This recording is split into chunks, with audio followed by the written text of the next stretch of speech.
Isa kang Kristiyanong babae na nagsusuot ng mga maiikling short o kaya naman mga damit na kita ang dibdib. The question is, okay lang ba talaga ito bilang mga Kristiyanong mananampalataya? One time po may nagsabi sa akin, Pastor, di ba ang nagkakasala yung taong tumitingin sa aking katawan? So hindi ko naman kasalanan kung tumingin sila sa aking katawan. Nasa kanila na yun. Okay, i-clarify po natin.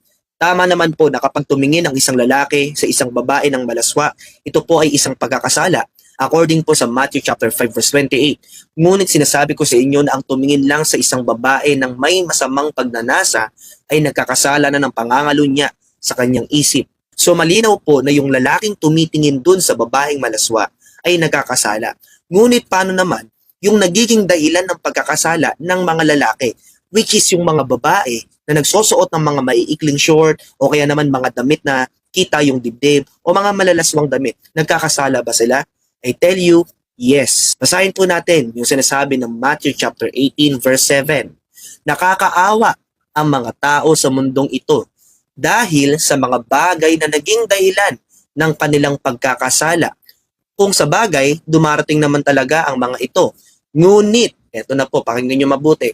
Ngunit, mas nakakaawa ang mga taong nagiging dahilan ng pagkakasala ng kanyang kapwa. Nakita nyo po, kung nagkakasala ang lalaki sa pagtingin, paparusahan siya ng Panginoon at nakakaawa daw ito. Ngunit yung nagiging dahilan ng pagkakasala ng pagtingin ng lalaki, which is yung mga babae na nagsusuot ng mga malalaswang damit, ay mas nakakaawa daw ang sasapiti nila sa Panginoon. So malinaw na kahit na hindi ikaw yung tumitingin, pero ikaw yung tinitignan, ay nagkakasala po tayo sa Panginoon. Kumbaga, nabibigyan natin ng pagkakataon ng ibang tao na magkasala, so nagkakasala ka din po. Sabi po ng Biblia sa Romans chapter 12 verse 1 ay ganito, Therefore, I urge you, brothers and sisters, in view of God's mercy, to offer your bodies as a living sacrifice, holy and pleasing to God.